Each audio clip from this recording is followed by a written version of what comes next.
सर्वप्रथम त माफी चाहन्छु मैले आफ्नो नमस्कार अभिवादन आफ्नो गीतपछि गरेँ। म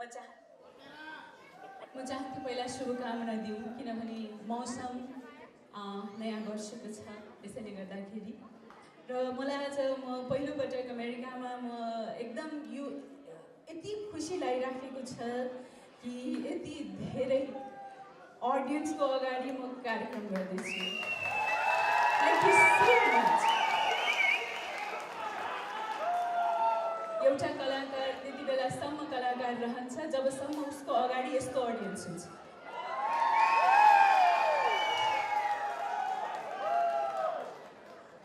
अघि नलिनाले भने जस्तै जबसम्म कलाकारको ताली गाली सबै अडियन्सबाट आउँदैन फिडब्याक, तबसम्म उसको प्रगति पनि असम्भव छ, उसको सफलता पनि असम्भव छ। सो आज मलाई लाग्दैछ कि केही हदसम्म मैले त्यो सफलता चाहिँ आर्जन गरेँ कि पक्कै पनि रहेछु। Thank you so much. अब जस्तो कि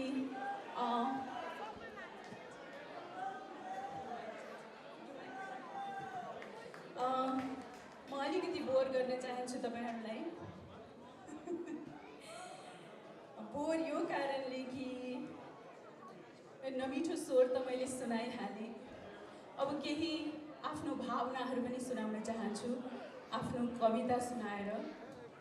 मलाई आशा छ तपाईँहरूलाई त्यति खास मन नपरे पनि मेरो चित्त बुझाइदिनु भयो भने ताली चाहिँ बजाइदिनु हुनेछ।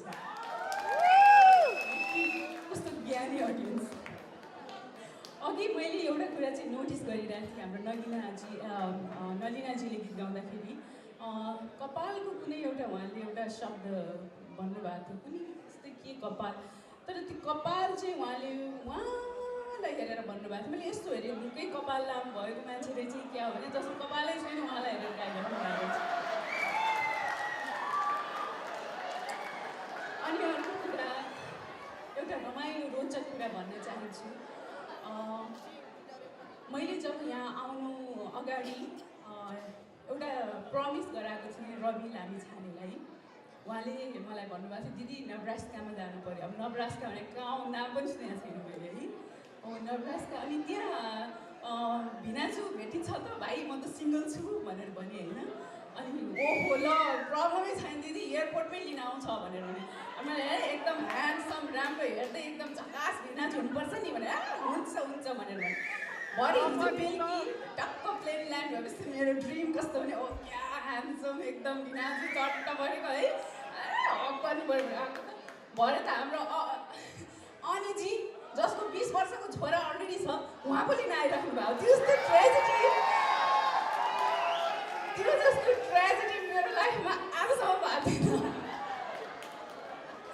एनिवेज मेरो कविता।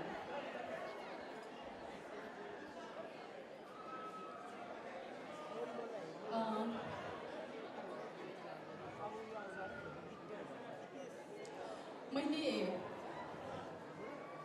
एउटा समसामयिक विषयलाई लिएर एउटा कविता लेखेकी थिएँ। आजकल मानिसहरू छोराको मोहमा छोरीलाई यति अवहेलना गर्छन् कि उसलाई जन्मिने मौका पनि दिँदैनन्, हुर्किने त परै जाओस्। सो उनीहरूले यो बिर्सिन्छन् कि हामी पनि त्यही गर्वबाट आएका हौँ जसलाई नारी भन्दछन् होइन। अर्को कुरा, जब सबै नारी सबै बालिकाहरू त्यसरी मर्न थालेपछि पुरुष मात्रैको साम्राज्य यो संसारमा कस्तो हुन्छ? त्यो असम्भव छ। तर पनि मान्छेले त्यो गल्ती गर्न छोड्दैनन्। त्यसैले यो एउटा जन्मेर एउटा मरिसकेको बालिका जसलाई एउटा सत्य घटना हो, एउटा बच्चीलाई मैले प्लास्टिकभित्र मारेर फालेको अवस्थामा देखेकी थिएँ र त्यो बच्चीको भावनालाई मैले कवितामा उतारेकी हुँ। मलाई आशा छ तपाईँहरूलाई यो मनपर्छ। खुसी थिएँ म त्यस प्राचीरभित्र, ठान्थे राजकुमारी आफूलाई। खुसी थिएँ म त्यो प्राचीरभित्र ठान्थे राजकुमारी आफूलाई मस्त तैरिन्थे जलावर्तमा त्यही नै थियो मेरो साम्राज्य पनि। ऊ आफ्नो गर्वको बारेमा भनिरहेको छ। जब गर्वमा हुन्छ बच्चा त्यो उसले कल्पना गरिरहेकी छ। खुसी थिएँ म त्यस प्राचीरभित्र ठान्थे राजकुमारी आफूलाई मस्त तैरिन्थे जलावर्तमा त्यही नै थियो मेरो साम्राज्य पनि। म टेक्न चाहन्थे यो धरती टाँसिन चाहन्थे आमाको छातीमा व्यग्र थिएँ नयाँ नाता बुन्न व्याकुल थिएँ स्नेहको माला उन्न मेरो व्याकुलतामा तुरसारा पात लाग्यो मेरो व्याकुलतामा तुरसारा पात लाग्यो एक पैशासिक छोरी पो रहेछको आवाजले मेरो अस्मिताको भित्ता फोरेर भाग्यो। बस के थियो मेरो पहिचान बन्यो त्यही अनि पहिचानसँगै मेरो अस्तित्व पनि भूत बन्यो। जान्न चाहन्थे म किन तिमीहरूको लागि अपरिचित भएँ किन तिमीहरूको नजरको कसिङ्गर भएँ। तितली झैँ पङ्ख फिजाई मलाई पनि उड्नु थियो तरुल लता बीच मलाई पनि झुल्नु थियो। यो विशाल बागियानको म पनि धुन हुँ ईश्वरको सुन्दर बागको म पनि एक फूल हुँ। तर आधुनिक मानव सत्ताधारी मेरो मनोवेदनासम्म पुग्न सकेन। यही भविष्यको आविष्कारक पनि हो तिनीहरूले बुझ्नै सकेन। जन्माउनुको मात्रै पीडा जन्मिनेको चाहिँ पीडा कसले बुझ्ने। त्यसैले होला जन्मिँदा नजन्मिँदै प्लास्टिकको थैलो भित्र कैद गरिहिन्छु। सकी नसकी मसिना हातखुट्टा चल्मलाइरहेकी हुन्छु। जीवन र मृत्यु बीचको सङ्घर्षमा कहिले हिलोमा बजारिन्छु कहिले आफ्नै साल नालसँग जिनिन्छु। तथापि मेरो कोसिस जारी छ। मेरो युद्ध मात्र युद्ध नभई एउटा प्रश्न चिन्ह पनि हो। इतिहास वर्तमान अनि भविष्यप्रति गरिएको आत्मसम्मान र मानवताको शङ्खनाद पनि हो। आफू बेरिएको प्लास्टिक मात्र होइन यस समाजमा व्याप्त भ्रमलाई पनि च्यातेर फाल्न चाहन्छु। म हमेसा छोरी भएर जन्मन चाहन्छु छोरी मात्र भएर जन्मन चाहन्छु।